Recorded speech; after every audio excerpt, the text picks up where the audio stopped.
నమస్తే, నేను Vamshi. Welcome to iNews. 1901 సంవత్సరం ఫ్రాన్స్లోని పొయిటియర్స్ నగరంలో అటార్నీ జనరల్కి ఒక అజ్ఞాత ఉత్తరం అందింది. ఆ ఉత్తరంలో ఉన్న కొన్ని వ్యాఖ్యలు మొత్తం నగరంలో ఒక అజ్ఞాత భయాన్ని రేకెత్తించాయి. మేడం మేనియర్ అనే ఒక గొప్ప ఇంటి మహిళ ఇంట్లో గత 25 సంవత్సరాలుగా ఒక అమ్మాయి బందీగా ఉంది. ఆమె చాలా దీనస్థితిలో ఉంది. దయచేసి విచారణ చేయండి. ఇది నిజమా అబద్ధమా? ఎందుకంటే మేడం మేనియర్ అంటే ఆ నగరంలో చాలా గౌరవం ఉన్న ఒక ధనిక మహిళ. ఆమెకు ఒక కూతురు, ఒక కొడుకు. ఆమె కూతురు పేర్లు బ్లాంచే మోనియర్, కొడుకు పేరు మార్సెల్ మోనియర్. బ్లాంచే మేనియర్ ఆమె చాలా అందమైన అమ్మాయి.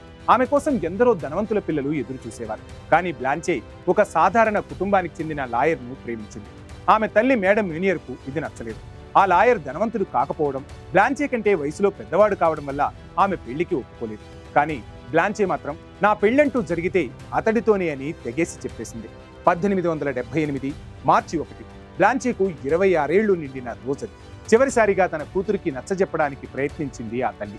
కానీ బ్లాంచే వెనక్కి తగ్గలేదు. అది చూసి ఆగ్రహంతో రగిలిపోయిన ఆ తల్లి అప్పటికే సిద్ధం చేసుకున్న ఒక ప్రణాళిక ప్రకారం తన కొడుకుతో కలిసి బ్లాంచేను ఒక చిన్న చీకటి గదిలో బంధించింది. నువ్వు ఆ లాయర్ను మరిచిపోతే తప్ప ఈ గది నుంచి బయటకు రాలేవు అని తెగేసి చెప్పి ఆ గది తలుపులు మూసివేసింది. ఆ గది ఒక రకంగా స్టోర్ రూమ్ లాంటిది. అక్కడ ఎలుకలు, బొద్దింకలు, పురుగులు తిరుగుతూ ఉండేవి. బయటి ప్రపంచం నుంచి బ్లాంచేను పూర్తిగా వేరు చేయడానికి గదిలో ఉన్న చిన్న కిటికీని కూడా మూసివేశారు. రోజులు వారాలయ్యాయి, నెలలు సంవత్సరాలైపోయాయి. ఆ గదిలోంచి బ్లాంచే అరుపులు, అమ్మా నన్ను బయటకు పంపించు అని వేడుకోలు వచ్చేవి. కానీ బయట ఉన్న తల్లి మనసులో కనికరం, జాలి అనేవి బొత్తిగా లేవు. కేవలం తినడానికి ఒక ప్లేట్లో ఆహారం పెట్టేటప్పుడు మాత్రమే ఆ గది తలుపు తెరుచుకునేది. 26 సంవత్సరాలు చూస్తుండగానే గడిచిపోయాయి.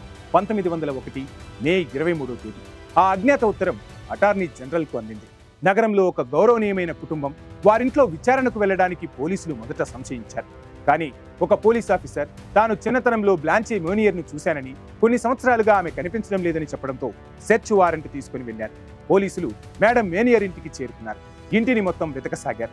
ఎక్కడా బ్లాంచే కనిపించలేదు. చివరకు బేస్మెంట్లో ఉన్న ఒక చిన్న గది తలుపులు గమనించారు. లోపలి నుంచి భరించలేని దుర్వాసన వస్తోంది.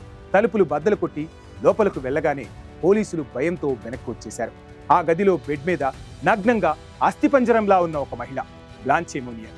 ఆమె చుట్టూ కుళ్ళిన మాంసం, కూరగాయలు, చేపల ముక్కలు, బ్రెడ్ ఇవన్నీ కనిపించాయి. ఆమె శరీరం చుట్టూ పురుగులు, కుళ్ళిపోయిన ఆహారం, మలమూత్రాలు. గాలి కూడా వెళ్ళని ఆ చీకటి గదిలో ఆమె తన జీవితాన్ని గడిపింది. పోలీసులు గది కిటికీని తెరిచారు. 26 సంవత్సరాల తర్వాత ఆమె ముఖంపై సూర్యకిరణాలు పడ్డాయి. ఆమె బరువు కేవలం 25 కేజీలు మాత్రమే. ఆమెను వెంటనే ఆసుపత్రికి తరలించారు. ఆమె తల్లిని, సోదరుడు మార్సెల్స్ను అరెస్టు చేశారు. తమ కూతురిపై ఒక తల్లి ఇంత క్రూరంగా ఎలా ప్రవర్తిస్తోందని నగర ప్రజలు ఆగ్రహంతో నిరసనలు తెలిపారు. కానీ ఆ కథకు ముగింపు ఇంతటితో లేదు. అరెస్టైన 15 రోజులకే తల్లి మేడం మేనియర్ అనారోగ్యంతో చనిపోయింది. కొడుకు మార్సెల్ మాత్రం లాయర్ కావడంతో శిక్ష నుంచి తప్పించుకున్నాడు. కానీ బ్లాంచే మోనియర్ ఆ చీకటి ఒంటరి జీవితం నుంచి కోలుకోలేకపోయింది. ఆమె మానసిక రోగాల బారిన పడింది. 1913లో 64 ఏళ్ల వయసులో ఆసుపత్రిలోనే ఆమెకు విశ్వాస విడిచింది. ఒక అమాయకురాలి ప్రేమ, ఒక తల్లి క్రూరత్వానికి ఎలా బలైందో చూపించిన ఈ సంఘటన చరిత్రలో ఒక చేదు నిజంగా మిగిలిపోయింది.